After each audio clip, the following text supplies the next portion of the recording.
the president of Grady White, she asked me to come on board as a consultant and do competitive analysis. I think it was 45 different boats, different brands. And I said, yes, I could do that. But then I got thinking about it. I said, these are really good boats. What am I going to really find here? Well, I found a lot. It had a couple of effects. One is they could use that data if they wish to improve their own boats, because the other guys are not stupid. They're doing good things too. But also the dealers could see that the competitors that they're selling directly against aren't 10 feet tall, that they do have these dynamic instabilities. They don't run as well, which I can quantify. Then that expanded into a competitive analysis program, which we all learned. I learned a lot about what to look for. And the dealers were able to sell against the competition without bad-mouthing them. They just say, well, here, look at this. Our boat's got an 8-inch cleat. This has got a 6-inch cleat. It's just facts. You're listening to the Rising Toddcast, the podcast for sharing the stories, the lessons, and all the good stuff from legends in the marine industry.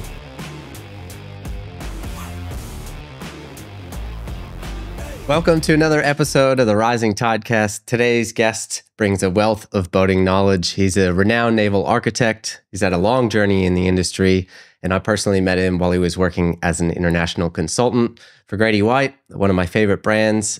He's the author of Sorensen's Guide to Powerboats, and now he's in the process of launching his own boat brand, Sorensen Seaboats and Sorensen Yachts. Welcome, Eric Sorensen, to the Rising Toddcast. Oh, Steve, it's great to be here. Thanks for having me. You're actually one of the first people that I thought to have on this podcast, just because you're such an interesting guy, and we've had some great content experiences together. And you've got a very, very interesting and deep background in the industry. You told me you started as a U.S. Coast Guard surfman and a Navy ship driver as well. The surfman does look like such an amazing job, like one of the coolest jobs out there from an outside perspective, full of adrenaline, sitting at the helm, taking on those monster swells. What was it like? Did it live up to the hype? No, you're not wrong at all. It's just a blast. When I joined the Coast Guard the week after I turned 17, so I got an early start, and I did a couple of years on high endurance cutters, what we used to call ocean station patrols off of Labrador and St. John's, Newfoundland. And then I went to Hatteras Inlet Coast Guard Station, where I got I'd been a cox, and the surfman qualification is one level up from that. We had good surf on Hatteras Bar. It really was a lot of fun. In those days, we were pretty fearless, and we'd actually put the boat in the trough and roll it over, and the 44-footer has a well deck, like a cockpit right in the middle of the boat. And we'd push each other out of the way to take the wheel to try to fill the well deck up with water and break off the HF antennas, if you went past 90 degrees. And it sounds crazy, but that actually was a good part of the training, because you could see what the limitations of the boat were and how to handle it when it really hit the fan. And it was a lot of fun also, because we used to do our own towing back then. This is a 44-footer that we had with a pair of diesels, and we'd tow 90, 100, 110-foot shrimpers from 50 or 60 miles out on occasion, and on a 600-foot hawser, shorten it up to maybe 150 feet to better control the heading of the shrimper or whatever the big boat was going across the bar. And then we'd take it on the hip. We'd take it alongside once we got in calm water outside the marina, and I'd stand up in the bow of the boat and give rudder orders and helm orders to bring it in to the marina. So I felt like a real cowboy. It was so much fun. I really loved it. It was really good training too. So I did a total of 9 years active in reserves, and did a lot of training on boat handling and towing in the reserves. And then I went to officer candidate school in the Navy, and I was on 4 different warships and a patrol boat squadron for a whole bunch of other reasons. Very good experience driving ships, going through the Straits of Messina surrounded by tuna boats and in the dark, and figuring out all those running lights moving around. It was just a wonderful experience, and I really enjoyed that part of it, the ship handling, the boat handling. That's awesome. You'd have so many stories and so many crazy experiences out there. Is there one, like a hairy rescue from your Coast Guard days that stands out to you? Well, none of them were hairy in the sense that somebody almost died. The only one I really got upset about was this guy had his wife and 3 or 4 little kids out on a John boat in Hatteras Inlet in 3 to 4 foot surf. A John boat literally was 6 inches of freeboard. He didn't know any better, right? And there are even more people now, 40 years later, that are doing that. Watch the Haul Over Inlet videos, to see people I don't know if they're stupid, but they certainly don't know what they're doing. Yep. And I think there may be an opportunity to do some training videos on what different boats are capable of. You have to really watch boats that have open bows, with like a center console or a dual console. And a lot of the saltwater boats, you mentioned Grady White, have a lot more freeboard in the bow, so it it does a better job of keeping the ocean out of the boat, as we used to say, or out of the ship. But you have a lot of these boats that we call them ladle boats. The bow swoops down as you go forward. And so you get mom and the golden retriever and a case of beer in the bow of the boat. And then the guy sees a big wave coming and he chops the throttle. So you get three different things happening that shouldn't be.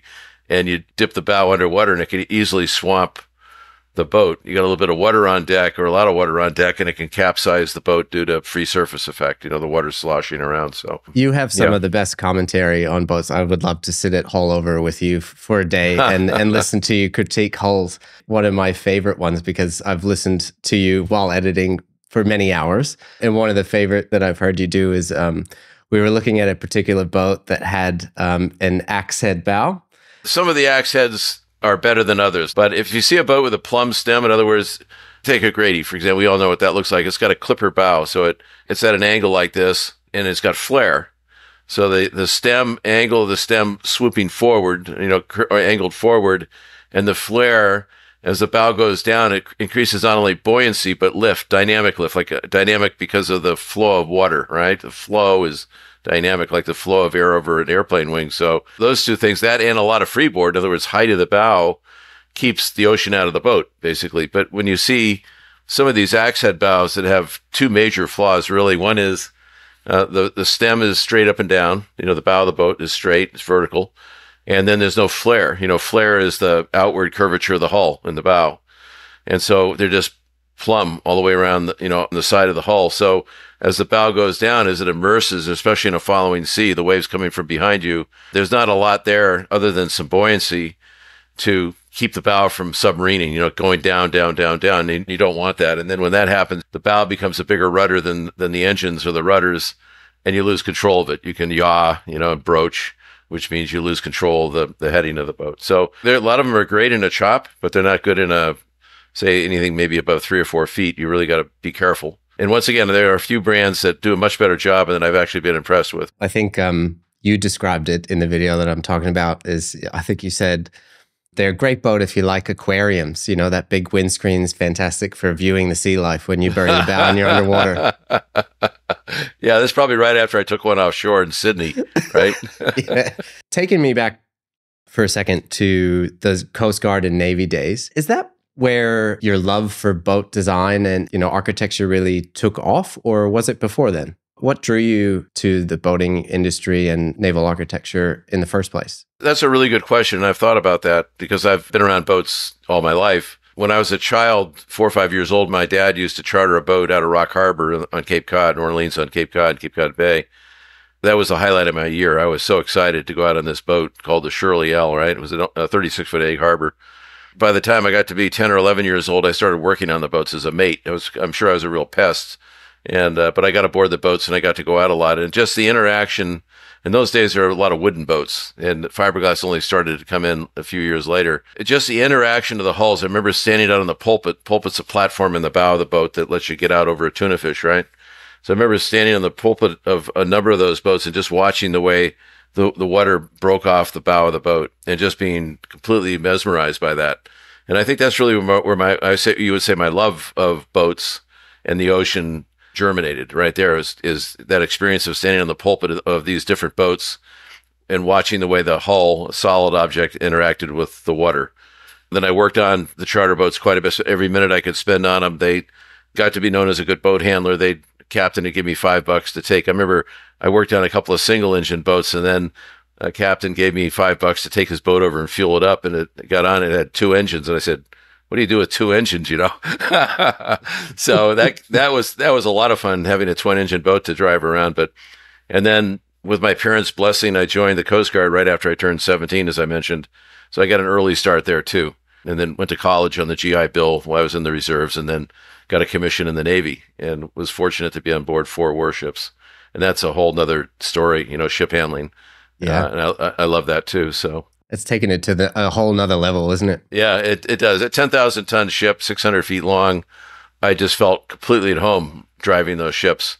My last ship actually was an LST, around 600 feet, around 10,000 tons, a tank landing ship, LST. And we carried these AAVs down in the well deck of the ship, and you flood the ship. So the whole well deck inside the ship is seawater. and you'd spit these things, or you drive them in and spit them out, over the stern, and then it had a big ramp in the bow.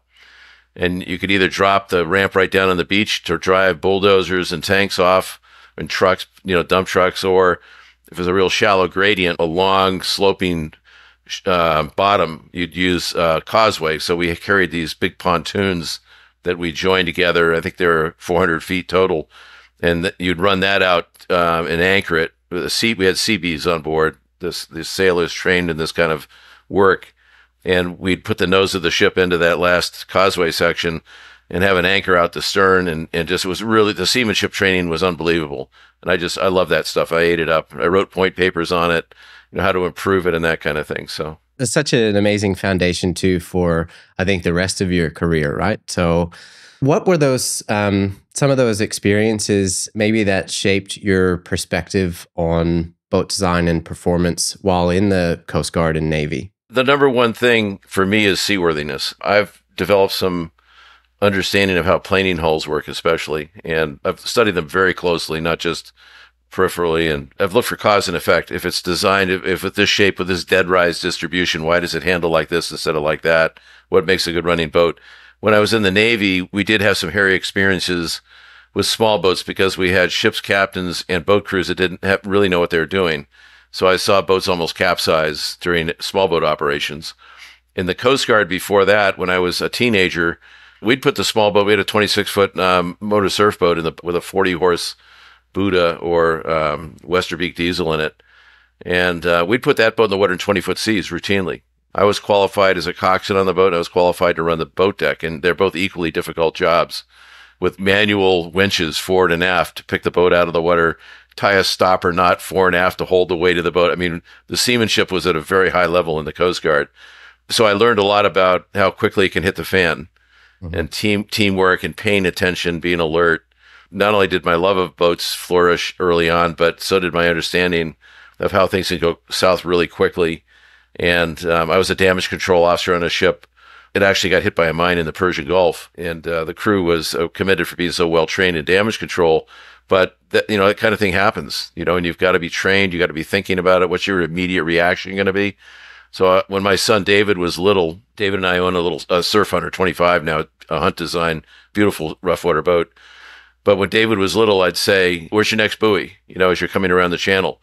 Oh, it's right there. No, that's the one you're heading towards. Where's the next one after that? So he's always looking to see where he'd be turning. You got to get a meeting situation, somebody coming right at you. Okay, come right. Well, I'm going to miss him, Dad. Yeah, but come right a little more and show him your port bow so he knows your intentions, and then come back. So all these things you do to avoid misunderstanding, to add clarity to what's going on. There's the same thing with, rules of the road, piloting, going down a channel, all these things. And I saw a lot of stuff go wrong in both the Coast Guard and the Navy. So, those two experiences just added a lot to my understanding of boats. The longest and the first chapter in my book is seaworthiness. People think in terms of, well, how far can it list to one side before it capsizes, and how much water can it take on it? And those are elements of seaworthiness. But another one is, especially relevant for a planing hull, is how fast can the boat go when the wind starts blowing? Because if you've got a really good hull, we'll go back to the Hunt design Grady White, for example, in my Hunt design boat, I can go 25 knots when a lot of other boats, even in that segment, in that saltwater fishing segment, have to slow to 12 or 14 knots because the bow is too fat and flat forward. So guess what? I'm an hour ahead of them. I'm back having a martini while they're still slogging their way in. And the wind and the waves are still building. So even the speed you're able to keep up in a seaway as it's building is an element of seaworthiness. So these are some of the things that just experience. I mean, I've made a lot of mistakes in my life, and hopefully I've learned from them. Some of them a couple times before they sunk in, right? Well, that's the important thing, isn't it? Always learning from all your experiences, whether they're good or bad. Yeah, many benefits to the seaworthiness of a hull, especially getting back an hour earlier. I like that. When you were finished with the Navy, what was it that drew you away from it? Well, the next thing for me after that was I knew I wanted to get involved in the recreational boat industry. I thought it was very interesting to me. I'd been involved, and I owned a charter boat for a while, a 42-foot Bruno in Stillman, and I did some commercial fishing. But it had a lot of appeal to me. I thought there was a lot of opportunity there. I started off doing boat reviews for some serious magazines, not just, criticizing the cup holders, but really diving into wire comparisons between two boats or even three boats. This was a magazine called Powerboat Reports. That really got me looking closely at boats and not just looking at boats in a cursory way, but really figuring out why they did things well or didn't do things well. Then I had an opportunity. I remember in late 90s, I called Jamie Power up, Dave Power's son, JD Power and Associates. And I said, how come you guys aren't in the marine industry? And 2 years later, they called me back and said, hey, Eric, how would you like to run our new marine study? So I did. I worked for JD Power and Associates for 5 years and set up a marine study for them. And I learned a lot from that too. The data that you get from consumers. That was very fortunate, and I got to meet a lot of people, a lot of the presidents of all the boat companies and conglomerates, like in those days, Genmar and Brunswick, OMC. I got to spend time with them. So that was really educational. And I had an opportunity with Grady White. I did a lot of competitive analysis, looking at Grady and against their direct competitors like Whaler and Pursuit and Regulator. And I did a lot of dealer training. So once again, I had to dig down deep and really be able to tell these dealers who'd been selling and on boats all their lives. And one of them paid me, I guess, the ultimate compliment. He said, Eric, I've been selling these boats for 25 years and my dad sold them before that, but now I understand why the hulls work the way they do. I understand the physics of it or the hydrodynamics of it. So, and that's what I was being paid to do is to help people better understand how boats work so they can explain it to a customer without, and I'm a truth teller. I don't exaggerate. There's no hyperbole.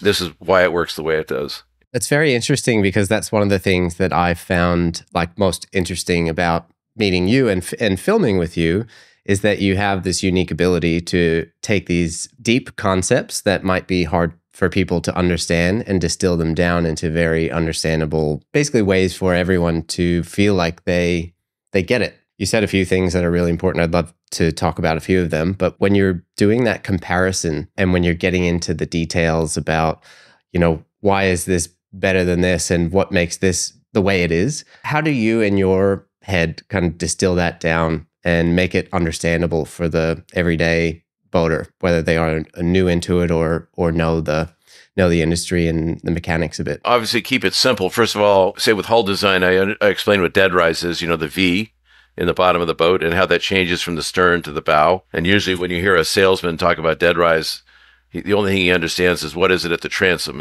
at station 10 all the way aft. But that's a fifth of the concept here. What's the dead rise all the way to the bow? How fast does it change? Where are the strakes? What do the chines look like? I try not to pile all that on because people lose interest. Their eyes will glaze over. If they keep asking questions, I'm glad to go down as far as they want to go. But at a dock, for example, or at a boat show, I'll walk by. I've done this with a lot of wives, a lot of women who are interested in the boats, and they don't have egos like the men do. The men oftentimes they know it all already. But we'll say, well, look at that bow and the bow of that boat and that slip, and look at the bow of this boat and this slip, and we'll just compare them. And I'll say, see how fat it is, how it's like a tugboat. It's very broad, it's flat, and it's fat. Now look at this other boat, say a Hunt design, once again, like a Grady. It's much finer. The entry, for a fish looking up, the entry looks like this, whereas on brand C, it might look like this. So they get under right away. Well, if this bow hits a wave, it's going to enter much more gradually. And you're going to feel that as a smooth, comfortable ride and a non-injurious ride, actually. If you're in the boat with a bow like this, with a wide angle of entry, then it's going to hit the wave with a great deal of impact because it's going to stop. It's going to decelerate all at once instead of gradually. And so you start with those concepts, and we talk about how high the chine is. 15 minutes later, there's so many people, if they're intelligent and they're listening, they can walk around the dock and they can give a little kind of a mini Eric critique of all the boats in the marina. Now they walk around now with a lot more understanding because they realize it's the shape of the bow of the boat. And in a 30-knot boat, you're landing on waves back to station 5 or even 6, which means halfway. Station 0 is at the bow, 5 is in the middle of the boat, 10 is the transom, so we can talk geographically. So you look at a 30-knot boat running along, a video of it or just looking at it from another boat, the boat is landing, the hull is landing in the middle of the hull. So you can't just have a sharp bow. You've got to have plenty of dead rise in the middle of the boat where the waves are hitting, kind of that bell curve of wave impact. But it's got to be less at the transom so the boat has enough stability and it has enough lift to get up on plane and run well. We could talk about maybe in some other video. In fact, we did this with Sam Short in Miami. That was a great one and fantastic feedback about this very thing, explaining things in a way that's easy to understand, these concepts that people don't know or don't ever talk about.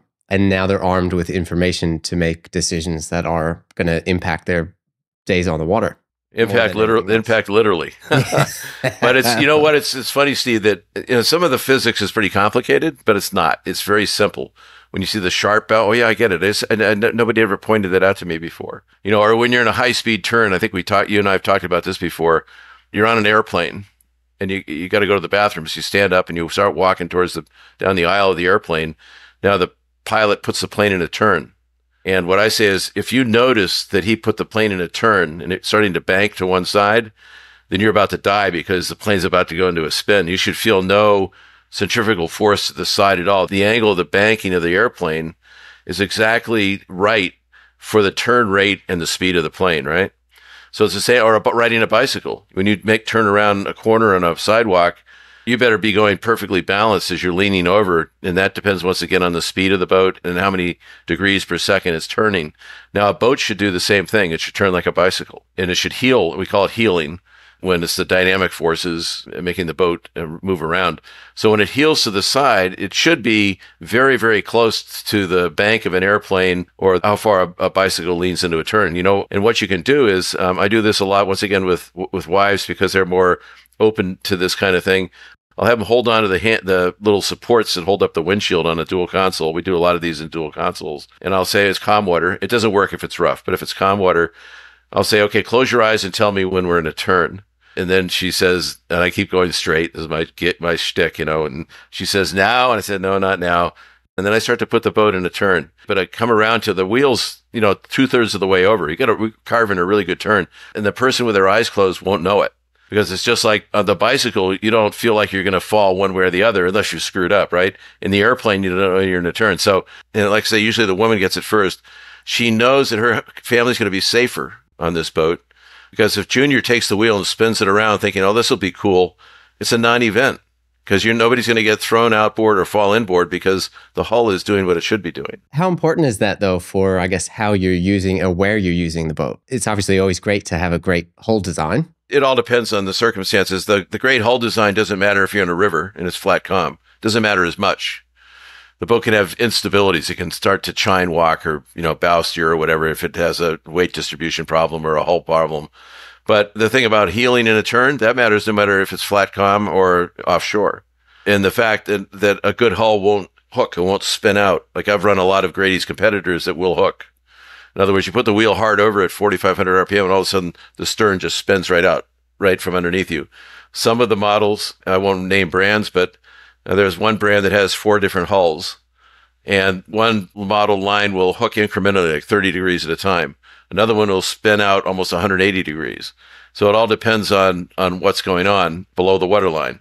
But so that matters whether you're in calm water or in rough water. What would you say is the most important thing, maybe walking around from a hull design perspective, to look for at a boat show when someone's buying a new boat? If you have a boat that, is going to be used offshore, at least part of the time, even if you spend most of your time in a big bay, if you want to go out with the swells and the waves could possibly be, lots of freeboard in the bow to keep the ocean out of the boat, to keep the bow from dipping underwater and scooping salt water into the boat. Lots of sharp entry, a fine entry, so the boat rides smoothly. And also there's a correlation between the ride and wetness, how wet the boat is. If you see a fat boat, I could pick on Carver or Marquis because they're out of business. Big fat bows, and as soon as you get past the jetties, they're almost unmanageable. They're unmanageable not only because the fat hull design makes you slow to a crawl, but because the spray, and because of the shape of the hull, goes forward and then up over the boat. It gets blown back on the bridge or on the windshield, and it really interferes with your ability to see what's going on. And that we call that situational awareness, another really big issue. So if you have a boat that runs smoother and you can run faster in a given sea state, it's also going to be drier because the spray goes out to the side and aft, so there's another happy consequence. In dead rise, 20 degrees is a pretty good number for dead rise in a 30-knot hull, 35-knot hull. Why 20? Well, if it was flat, the stern would be just as happy going sideways when you're going with the waves, right? It would yaw a lot. It would bow steer a lot. Too much dead rise, say 24, 25 degrees dead rise on a 30-knot boat. It would take too much power and too much speed, too much energy to get up on plane. It would tend to run bow high. So 20 degrees is enough It's kind of like Goldilocks porridge. It's not too hot, not too cold. A little bear's porridge. Is the way I describe it. One of my favorite analogies of yours. And as I say, Aristotle teaches us moderation in all things, not too much, not too little. So 20 degrees is that number within a degree or two in a lot of planing boats that operate in that 30 knot region to give you a lift, plenty of lift back aft. I mean, once again, back to the Grady's again. I've got video of a 285 Grady White dual console on plane, which means a clean, flat, solid wake astern at 11 knots, actually a little under 11 knots, just because of the hull shape. It runs with the bow down without using trim tabs. In other words, very little bow rise. At a boat show, I'd also look at what's the height of the cockpit deck off the ocean, off the seat, above the waterline. So that's important because you always want that deck to be above the waterline, even when it's loaded down. You have a tuna in the boat and 6 people and a lot of weight, full fuel. You still want to have that. The deck's got to be above the waterline, so the scuppers will drain in the right direction, out of the boat and not into the boat, because they'll drain both directions. And that could be 4 inches on a 20-foot boat, and it could be 8 or 10 inches on a sport fishing convertible. Some boats are full of foam, so nominally they can't sink. That also makes them quieter. If you hit an object and breach the hull, if you've got foam behind it, then that'll help to either stop or slow the water from coming into the boat. So there's all kinds of things that impact the seaworthiness of the boat and the ride, the handling. There's also equally important in my book is the helm. Okay, the helm ergonomics, how easy it is to reach everything. The wheel should be pretty much directly across from the throttles, just ergonomically. You'd reach the same distance to reach the steering wheel that you would. Your left hand's on the wheel, your right hand's on the throttles usually. And so you don't want the throttles way up here, and you don't want them back here behind you either. So just the way things are laid out, giving priority to the windshield wipers, the horn, the trim tabs or interceptors, the things that are actually used to control the boat. You might think, well, but the horn and the windshield wiper washer is a lot more important than the engine room lights or the bait live well switch. Those switches could be anywhere. They can be way off to the left somewhere. Where's the VHF radio? Where's the joystick? So getting all these things right is very important. Some of the New England cruisers have sailboat steering wheels. They're vertical steering wheels, and they're the most uncomfortable possible arrangement. They're vestigial from the days of the sailboat when you stood up to steer it and you steered it like this, hand over hand, because you were the reduction gear. You're the engine. You're the motor, steering motor. It should be like driving a car. Everything should be set up very similar, analogous to driving your car down the road. The angle of the wheel, the distance from you, your height of eye should be similar, whether you're seated or standing. And then speaking of height of eye, what can you see from the helm when you're standing up or when you're sitting down? Do you have a big 8 or 10 inch wide mullion or frame between the two windows that you have to keep going like this to see around? Remember that you're the giveaway vessel if the other guy's between your bow and 2 points abaft the beam on the starboard side. So that whole sector, you've got to stay away from that guy. You're the giveaway vessel, right? But there are so many boats out there, Steve, that you can't even see in that sector because of the corner posts are 6 or 8 inches wide. Maybe got a sliding door to the top side that's got 6 inch wide frames. These builders, they must never have been to sea before. Some of the Italian boats and some of the British boats actually are some of the worst offenders because everything seems to be drawn with the artist's pen. It looks like you have Picasso designing a boat. All of these curves, but you know what? You can't see out of them because it's so little glass and so much fiberglass. And then you get pictures of these boats once again going out Holliver Inlet. These 70-footers, I won't name the brands, but you've got to stand up. You see this guy standing up in his 70-footer with his head through the roof so he can see in front of him. He couldn't see when he's sitting at the wheel. But guess what? He can't see anything to port because of the life raft or the radar or some other equipment up top. So these boats are running blind. And that's very dangerous. It's like flying an airplane. You got to be aware of what's going on around you. So the railings a foot high, in which case they're just tall enough to break your ankle on as you fall overboard, up in the bow.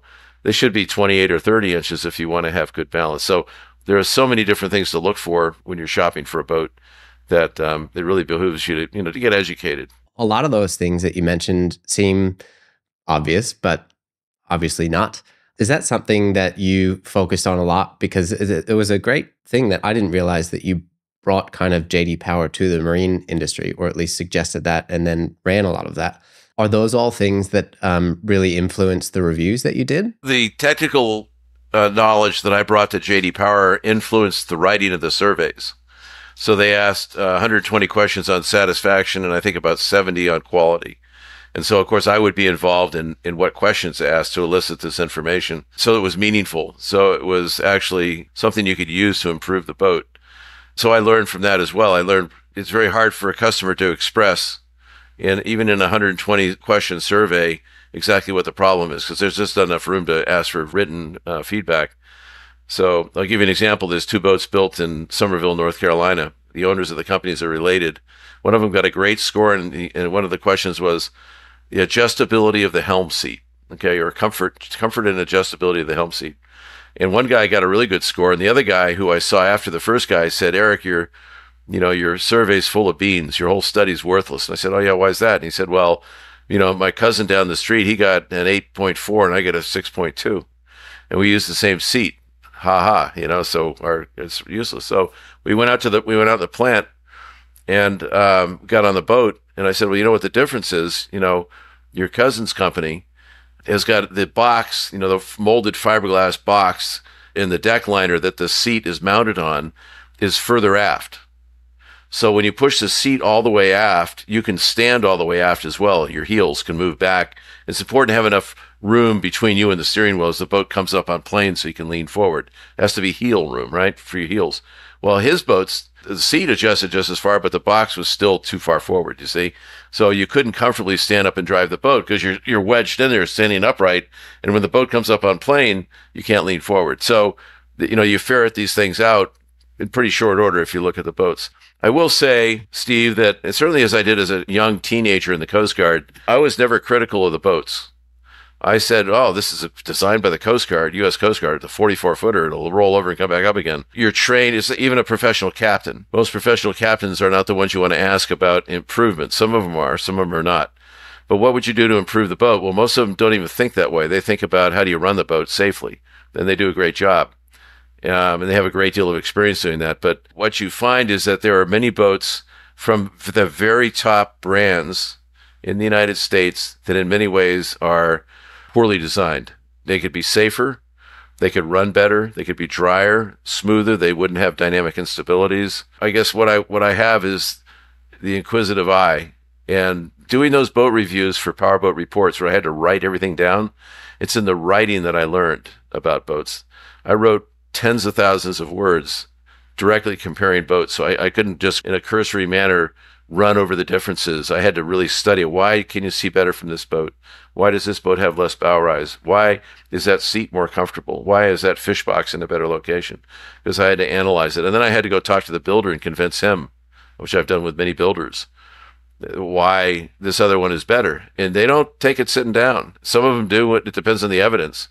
But you have to be a little stubborn, Were many people open to those kind of suggestions? Because, from an outside perspective too, you'd think, well, I'd love for my boat to perform better and, be more desirable and tick all these things that are really important, but maybe missing the mark on. A lot of people don't think about these issues like visibility from the helm, for example. So my yardstick is sitting at the helm of a 35-foot express cruiser. Anytime you take away 1 degree of horizon from me, 1 degree, you have to be able to justify it structurally, not aesthetically, because you want a swoopy windshield in the back or because this looks cool. But you should be able to see from the lower station almost as well as you could from a flying bridge of a boat that has no structure at all. You should be able to see all the way around, and that includes back aft. And so when I point out things like there's some excellent naval architects, but they don't run the boats. So they put these frames in between the windshields. They maybe have 3 windows across the front. The frames are 6 or 7 inches wide. If you do the trigonometry from your head, your eyes, to that 6-inch wide piece of wood, maybe you've got 12 degrees of horizon you can't see because of that one obstruction. But you don't need that 6 or 7-inch wide. You can do it structurally with 2.5 inches, say. Then your binocular vision will see right through it. So that's undeniable. Other things, I think it depends on if I can be convincing. It's their baby a lot of times. A lot of these companies are run by people that founded them or their dads, or they belong to their parents. So there's their baby. So there's naturally some reluctance. So part of the art of doing what I do is being as inoffensive as possible and saying, listen, and maybe compliment, because all these boats have good points too. But some of them have some real, you shake your head and think, why did they do it this way? It doesn't make any sense. So, I mean, that's really interesting because, your transition from JD Power to then a consultant and then doing that for Grady White for many years. Like, I see them as a very special company. And in the beginning, what made you find out, or how did that relationship start for you? I would go to all these companies each year, probably 40 different builders that were in the JD Power study, everything from bass and pontoon boats to what we call coastal fishing boats like Whaler and Regulator and Pursuit and Grady. So I met a lot of the owners and the presidents and vice presidents of these companies. And I was able to work with them and give them some insight, not just, it's got to be actionable data. It's not useful to anybody unless you won the award, which Grady White did every year for the 7 years of the study. So we got to know each other.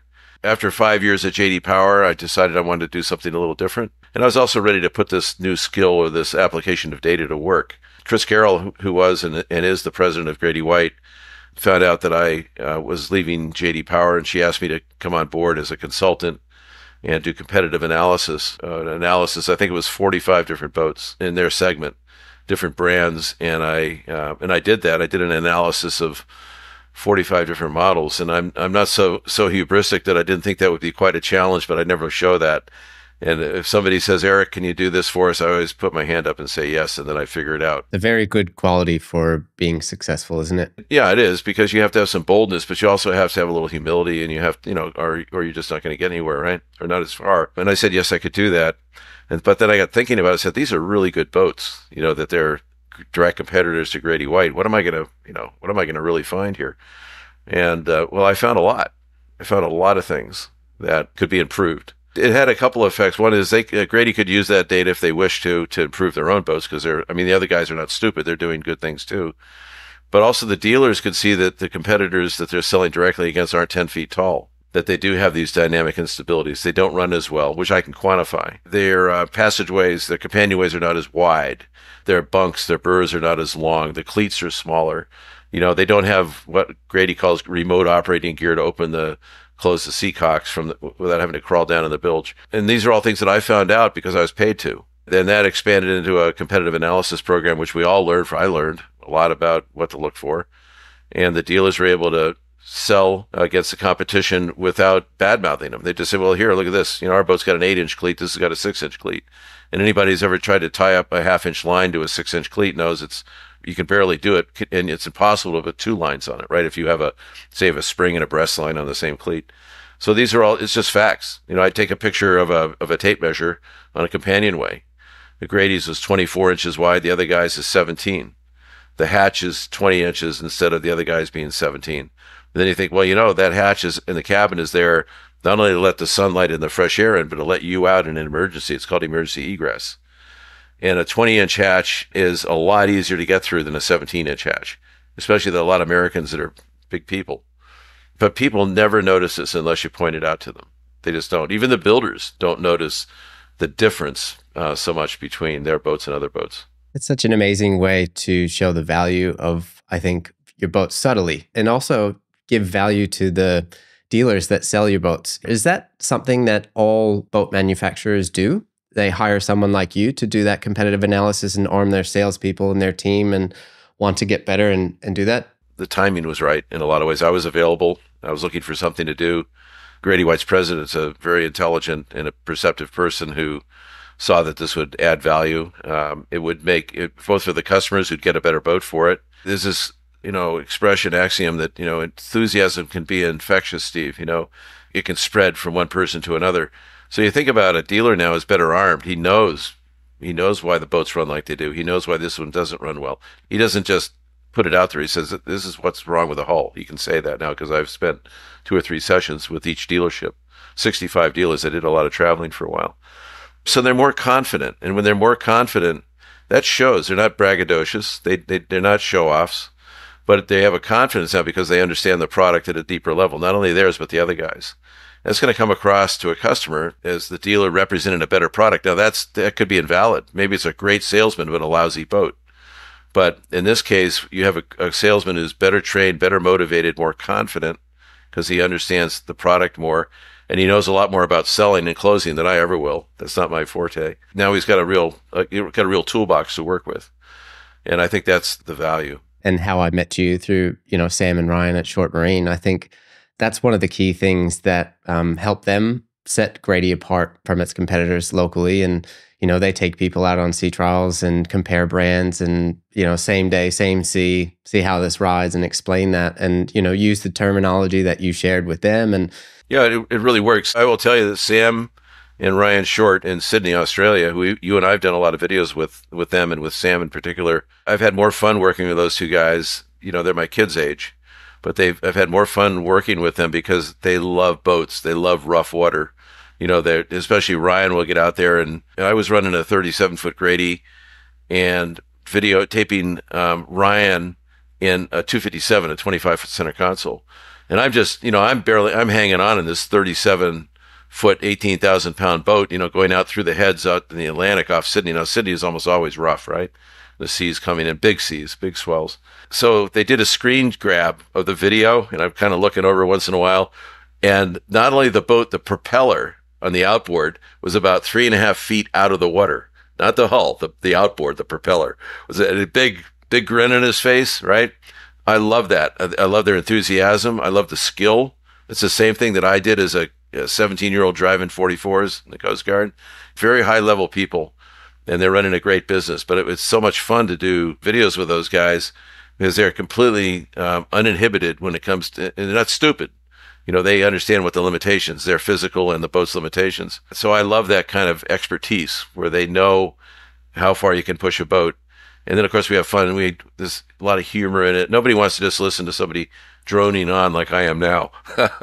No, I've heard you guys together, and it's a fantastic duo, whether you're with Ryan or Sam. And yeah, watching Ryan when he's driving the actual boat that we're shooting, it's a completely different experience. Most recently, I think the one that surprised me the most is when the 54C, the Viking, came in, and he's running that thing like it's that, 20-foot Grady. I was with him on the bridge the whole way down, for 5 hours offshore, with no clears, right? No canvas and no plastic at all. I said, and that's me at 30 years old. Exactly me. So what I started to say with Ryan and Sam, they've got kahunas too, right? So what they do is they'll have a demo event for Grady White. They might have everything from a 23 up to now a 45. They put them on a raft or on a floating dock out towards the entrance of the harbor. So the boats they don't have to come all the way back into the marina. Okay, so they ferry people out to this floating dock with this old Riviera. I think they converted into a ferry boat. But so what they did is they take so picture this, Steve. They take 5 or 6 Grady's, for this size range. And then they take, I won't say which one it is, but they take one of their primary competitors' express cruisers, a 34-footer, and they put it right on the same dock. And they say to all the customers that come out there, and this brand used to be really popular in Sydney, and they say, here, take brand B out, take it for a spin. And the guy would take it out. It's only a mile to the heads from there. So they take it out and they run it through these literally 6 to 12-foot swells with maybe a 3 or 4-foot chop on top. It's heaven, for somebody like me that loves that. And you come back, then you get in the Grady, even in a smaller one. So they get in that 34-foot competitor's express, and then they get in the Grady 306 center console, and they're astonished at the difference in the ride, let alone a 33 or a 37 Grady that's the same or a little bigger. So, but that just shows their confidence in how these are hunt hulls, which I have enormous respect for. It's one of the best moves that they ever made. Eddie Smith was telling me about how they hired John Dectatel's company, Ray Hunt Design, C. Raymond Hunt Associates, to design I believe a 28-foot sailfish. And so he and the president of the company at that time, Wiley Corbett, took their other biggest boat and the new Hunt design back, and they went out in the Sound in North Carolina, and they went back and forth between the two boats, I guess for the whole afternoon, and they were amazed at how well that Hunt ran. Eddie told me that within 3 years, all of the Grady Whites were Hunt designs. And that is one of the strokes of genius on Eddie's part and his management team's part, and because they just run better. They do. So for me, I know people think, well, that's all you care about, Eric. It's not really not. It's the foundation of a boat. Why would you buy a boat that is not going to run well? Well, I never go offshore when it's rough. Well, you're going to come home when it's rough, right? Unless you don't go offshore, unless you're a floating Gen Palace. But if you're going to go out and use your boat, the wind's going to pick up, or you're not using it the way a boat should be used. So why not buy get a boat that's smoother, which means more comfortable. It also means safer. You think about these open bow boats, which are so vulnerable offshore in a way because of their open bows. And if it gets really rough, I mean, I've taken water over the bow of my 30-foot Grady, you know. But if you think about the fact that you can go faster in a given sea state, it makes a big difference. And the fact that they do have more freeboard. But you also think about even in a 2-foot shop in Cape Cod Bay, if, you know, maybe your wife and your kids and your friends are all sitting, they all sit in the bow. That's all where they always go, especially in a dual console. So you're going to sit up in the bow and you're running along at 30 knots in a 2-foot shop in a hunt hull, like a Grady. Then you take brand B, C, and D that don't run well. They're not going to be able to ride in the bow of the boat. The bow is the most active part of the boat, right? Most vertical accelerations. So they're either going to have to slow down, which is what they end up having to do. So with a good running boat, you can use that open bow as the wind picks up 2-3-foot chop at 30 knots in a 30-foot boat. Whereas brand B and C, you're going to take a pounding, you know? So that's right there is a really good reason to have a good running boat because everybody likes to ride the bow of an open bow boat. You don't want to be flying out. Or needing spinal surgery, you know?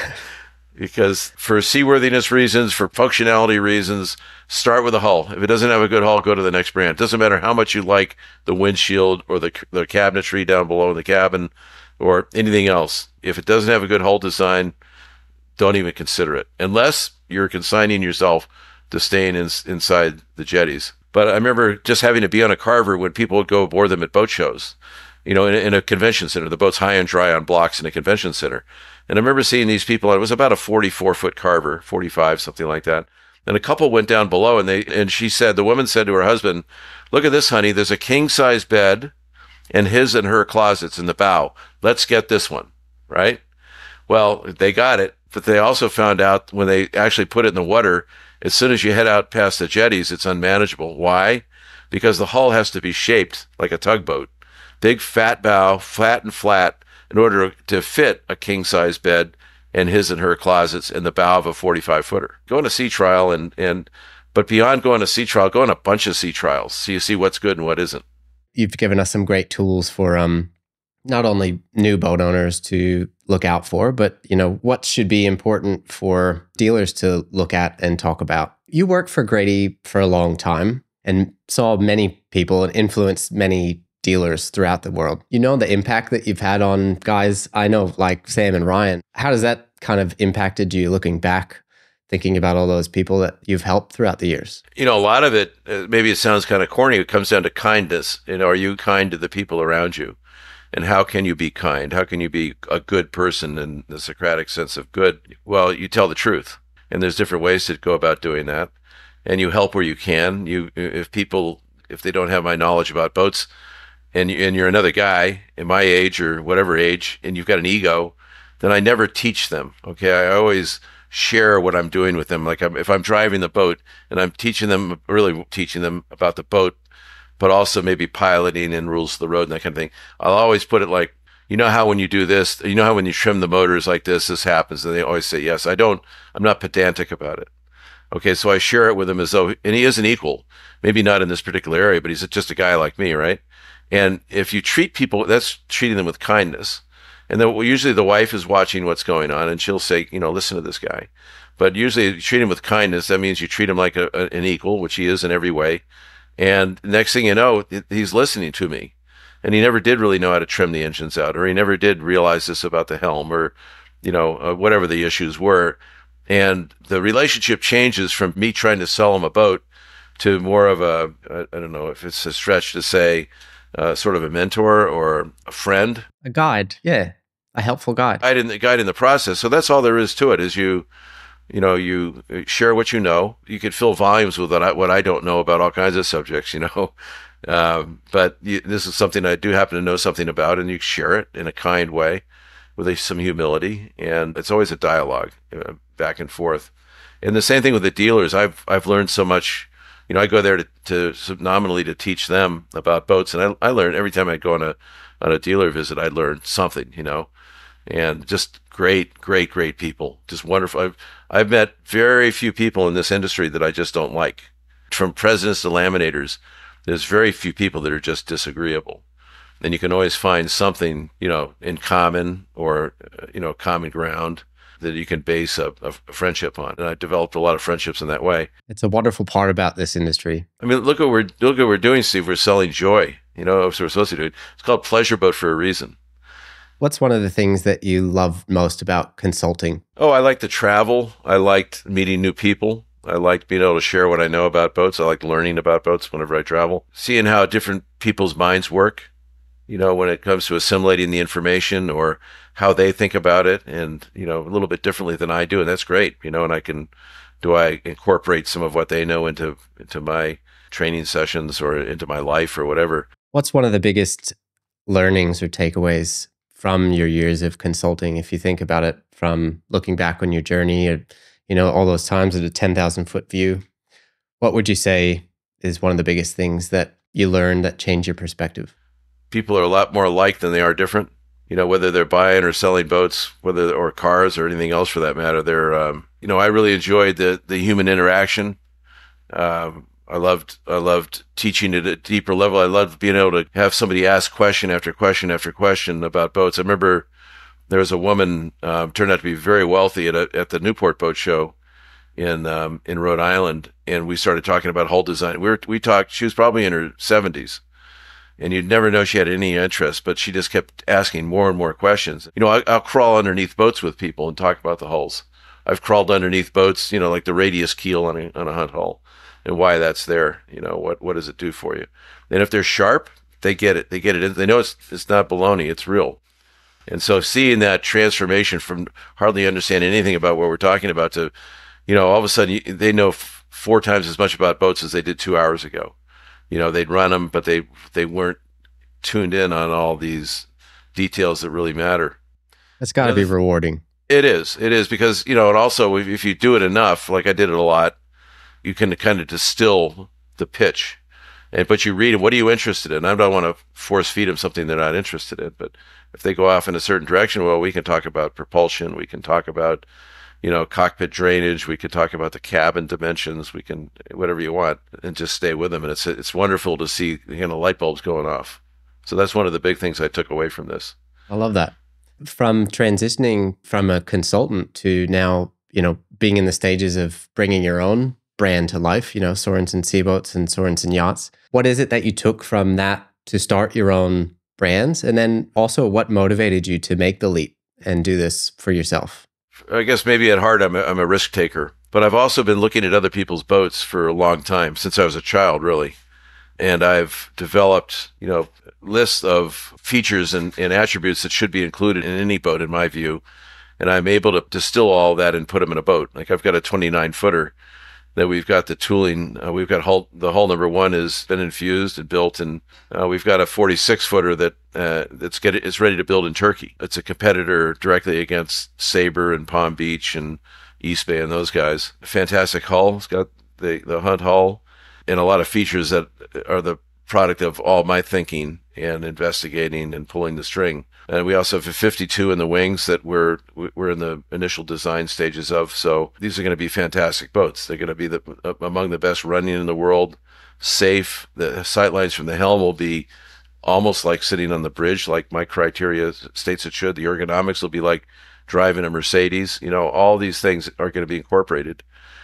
Topside safety, you're not going to fall. You're going to have a hard time falling overboard. Very seaworthy boats. So that's where it's brought me at this stage of my life to developing my own boats and putting them out in the marketplace. So very excited to see them on the water. I mean, starting a boat brand, right? You've worked in the industry. You've seen small, large boat brands of all sizes. Now that you're actually doing it on your own, what's been one of the biggest challenges in starting your own boating brand? Money, funding. It's very expensive to start a boat company, and it's risky. So I think the risk is mitigated by having a better design. When I can talk to investors and convince them that it's a better design, just like I do with dealers and with customers that I have for many years now. I know my business, I know the boats, but getting the dollars, getting the startup money is really the biggest challenge. And then of course you have to have an infrastructure. If you don't have your own plant, then you have to hire somebody else to contract build the boat for you, and that takes some of the profitability out of it. And then you have to decide are you going to have dealers or not, because the dealers will take a margin, you know, 20, 30%, depending on the size of the boat. And so you've got to make all that calculus work, so that you can build the boats cheap enough so the builder can make his money, the dealer can make his money, and there's enough for you to live on and to expand the line. I think my biggest advantage is having boats that really, in so many ways, in my view, are better than everything else that's offered out there. Be a fine line of business and an art to making that work. Very much. And part of the art is designing obviously designing the boats to start with so they look attractive. People are taking a chance on a new name, both customers and dealers, if you sign dealers on. And the numbers have got to add up. At the end of the day, you got to be making money. So everything's got to come out and work well. And you got to surround yourself with the right people. Like with the Sorensen Yachts effort, which we've been working on for a number of years, I've got a fantastic CFO, Craig Emmerich. He's a banker. I can spell EBITDA, and I know a little bit about the financials, but Craig knows numbers. He also knows boats. He owns a Hunt Design Chris Craft with IPS power. And Drew Jameson has done a bunch of startups, MIT startups. So he's familiar with starting businesses. So these are some of the people who have been instrumental in helping me with things that I don't know as much about. And so that's important to know what you don't know as well as what you do. Network plays such a huge role in this. I think a lot of success can be attributed to who you know. And thinking about your network and, back to the JD Power days and meeting all these, heads, CEOs of boating brands, and what role did your network play in your career? And then if you can think about maybe what's one opportunity that you think you wouldn't have gotten maybe, or it was really drastically affected by the people that you know and wanting to help you. The networking is essential. Not burning any bridges for sure. That's the absence of a negative, but developing a reputation, which was really easy to lose. A reputation is somebody who knows what they're talking about, that plays well with others, is just as important, that gets along with other people, is able to work together as a team.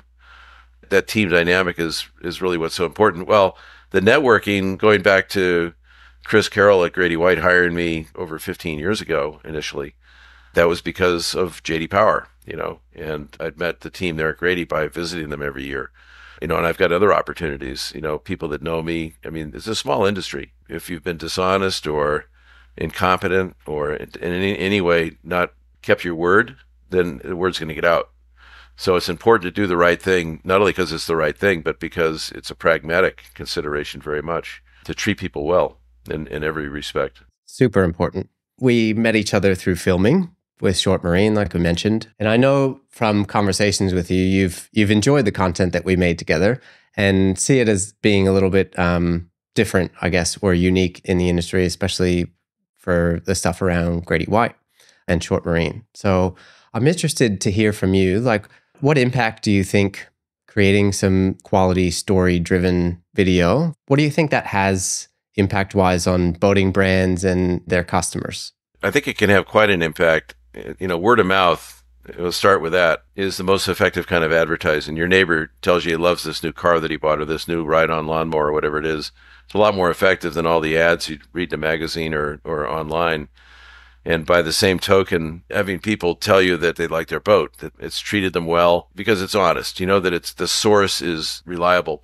By the same token, with a video that's not hype and hyperbole and smoke and mirrors. First of all, if it's true and it's presented in a way that people actually learn something from it, you've got a calm approach, and you say, yeah, this person is genuine in the way they're coming across here. I'm learning something from them. And what he says or she says it makes sense to me. Then that's almost as good as word of mouth. So I think the marketing has to be real. It can't be choreographed. With choreographed dialogue and choreographed, everybody wearing the same color shirt or making it look like a Hollywood script, If it's genuine, that's going to be effective. That's where I think the shorts are so good because they don't care. They'll go out there, they'll have a beer in their hand, like everybody does, when they're driving the boat, or they're having a great time. They're catching fish. They're out in rough water with a boat. Like I said, with Ryan, the boats come out of the water. That enthusiasm is contagious, right? Not only infectious, but contagious. And you say, wow, I want some of that. With the videos that you and I have done with Sam and Ryan, I think it's the same thing. It's Sam and I just bantering back and forth. We're not making anything up. We're talking about how the boats run or how to handle a boat in rough water or whatever it is, or docking it, or whatever we're doing. And you can point out some of the things about that particular boat. Certainly the offshore handling. It's compelling, right? And I think one of the most important parts too of a great video and a great story is the character. So it's how unique they are and how well you connect with them. Yes. And yes. so to have an authentic version of that, it really connects with people, especially with you and Sam. The amount of banter and bloopers that I've had that may never see the light of day, but No. People connect to that when they see you guys on screen or when they hear you make a joke. I think the other day posted a video you did on like a 375 talking about the boarding ladder, and I think you said like, oh, it's great for anyone unless you're a gymnast or something like that. So I think cracking those little jokes I think are really great, and it's a way to infuse personality into the videos that we do. It's a way to say, hey, like, this is me. I'm not. You're being real, just Yeah. like two friends That's right. shooting the breeze about a boat. Over your course of being in the marine industry, how have you seen marketing change? I hate to say it, but my honest reaction is it's become fluffier as time goes on. I liked the ads from the 60s and the 70s, especially the print ads, a lot better than today. Now you talk about this, look at this enormous cockpit and this, mega yacht sized salon. And it's just a hyperbole. You have to use your dictionary and your thesaurus to write these ads. I used to write ads for Viking all the time, and they were to the point, short and to the point, but well written, a little bit of prose if I hit the mark. Try to make a little bit of humor once again, even with Viking in those days. And with Viking in those days, they were just literally leapfrogging over Hatteras and Bertram. And, that's a whole other story in itself, what Bob and Bill Healy did, and what Bill Healy's son, Pat, has taken the company to a whole nother level. But it was Bob and Bill, the brothers. Bill was the boat builder. Bob was the lawyer businessman, and the two of them had their own swim lanes, and they got along well, and they argued, and they like any brothers do, but they produced this machine, this fantastic machine that's got, I don't know, it's got over 1,000 people working in 1 million square feet of, I don't even know, I've lost track. Yeah, it's giant. They're giant. They're something like 70% of the industry, of that industry, by themselves, because it's family owned. They can do anything they want. They listen to each other. They've got a fantastic, dealer network. One of my experiences, I used to go there for a week every month for about 5 years. And I'd stay in the captain's little lodge or little cabin there in the parking lot, and I'd work with Kathy McCausland, Bill's daughter, on marketing. And I remember they launched what was then a 68, and it had a pair of 1,800 horse Deutz diesels in it. This was 1998 or something like that. They put the boat in the water, and I'm, lucky enough to be there when they put the boat in the water. And Bob and Bill and Bruce Wilson and a few other, they're one of their head engineers, were looking at the boat and talking, and Bob and Bill are going back and forth. And then I heard Bill yell out, "Bruce, make it a 72. So they thought it looked too short, right? At 68 feet. So they hauled the boat out of the water. They added 4 feet onto the cockpit, and that became the Viking 72 from the late 90s. And I thought, well, that is emblematic of how that company has been such a success. How cool to be there for that too. Yeah, I know. I know. And I'm sure a million things like that have happened. I just happened to be I was lucky to be there to watch that. Make it a 72. No board meetings, no, what's the financial impact going to be? How much is this going to delay are we going to go to Lauderdale now, or are we going to have to wait till Miami, to introduce it? It was just make it a 72. You try to learn something from everybody you come across here, but, Viking is a machine. They're also the ones who were instrumental in ending the luxury tax in the early 1990s. And which just, Viking went from 600 to 80 employees because the idiots in Congress imposed a 10% tax on the price of the boat above $100,000. So they think, oh, we'll make X. They think it's a zero-sum game with money. It isn't, as anybody with any brains knows. So they imposed this 10% luxury tax on the boats. The Viking yachts shut down. Everybody, Hatteras and Bertram, were ahead in those days. And I think they were also they were owned by corporations. And Viking was owned by the Healys. So during that luxury tax period when everybody shut down, they went down to 80 employees, and they came out with 2 new boats, 2 new models. I think a 58, and I'm not sure what the other boat was. So when the luxury tax was ended, which they were instrumental in doing, by the way, by shipping busloads of workers to D.C., to testify to Congress, Bertram and Hatteras were languishing. They fired all their people and they were shut down at parade rest. Well, the luxury tax was listed, and Viking came out of the gate with these two brand new models. They say that in their marketing, and I wrote about it at the time because I was writing marketing materials. But it's true. It's like when I talk about hulls, it's true what I'm saying.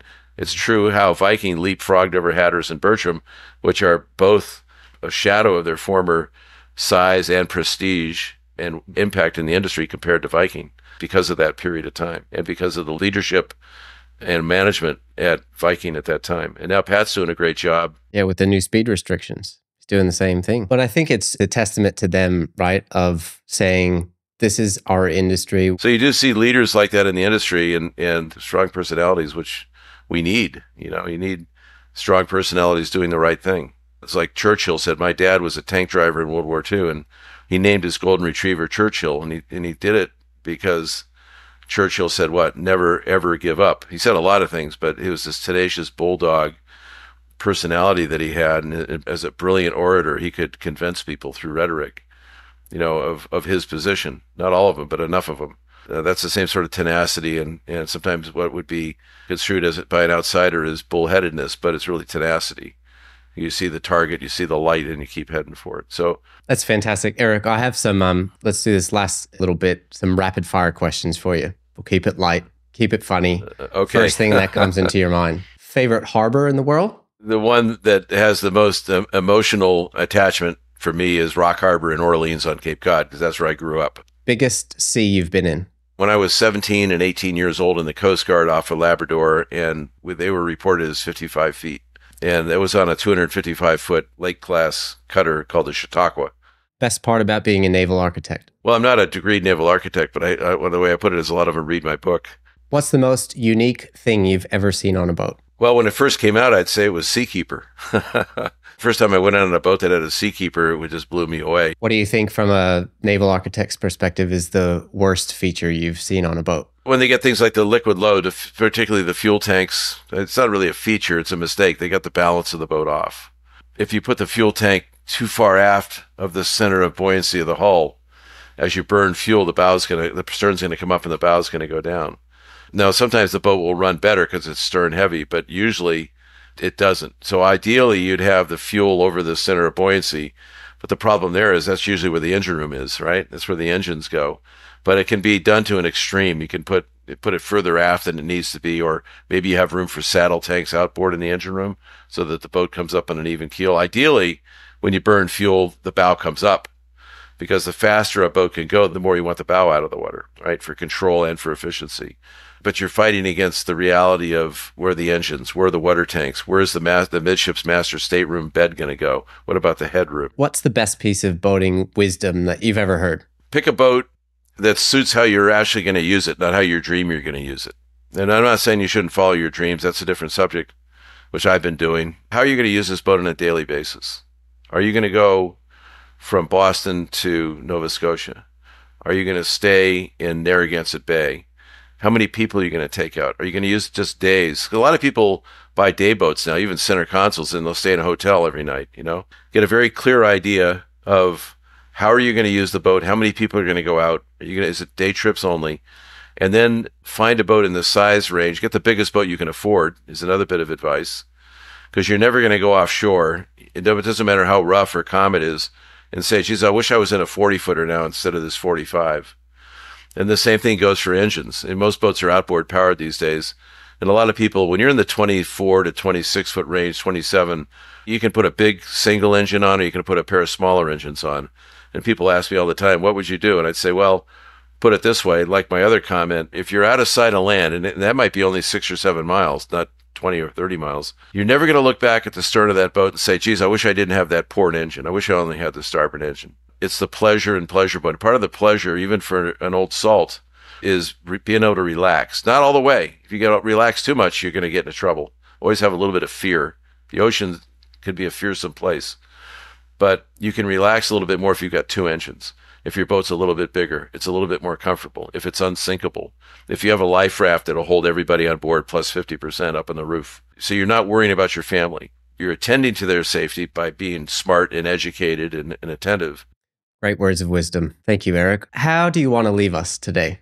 Oh, I don't know. It's been a great ride, and I think there's a lot ahead for, hopefully my endeavors will take off and see some success. We've got a great product, a great team. Sorensen Seaboats, SEABOATS.com for a little advertising, a little plug, or Sorensen Yachts for the bigger boats. If somebody wants to talk to me about possibilities, I'm happy either as an investors or as buyers of the boats or as both. Love to talk to them. And I'm also, Steve, I've really enjoyed doing videos with you because you understand. A lot of video people that I've worked with before really don't know boats. You know boats. So it's a lot more fun working with you. And then when you add the shorts to the equation, like we've done a lot of times, it's just a lot of fun for me. I can't imagine I'm getting paid to do it. It's a good recipe. That's what it's all about, isn't it? It really is. Having Find the right fun. people to work with. Oh, thank you, Eric. Right. Thank you for that. Well, thanks for also all your insights, stories, and wisdom today. There's so many knowledge bombs dropped in this episode. Anyone can take away something that's in the boating industry, I think, from it. So we appreciate you so much and sharing that with us. Well, I've really enjoyed my time with you, and let's do it again sometime soon. Sounds good. And for anyone looking to learn more about boat design and performance or Eric's work, check out his book, Sorensen's Guide to Power Boats, invaluable resource, and also check out Sorensen Yachts and Seaboats. I can't wait to see them on the water, hopefully sooner rather than later. Me too. And also, to everyone listening, let us know what you loved about today's conversation. Love to share more stories of legends like Eric in the marine industry. So if you have someone in mind, send them my way, and we'll catch you next time on the next episode of Rising Tidecast.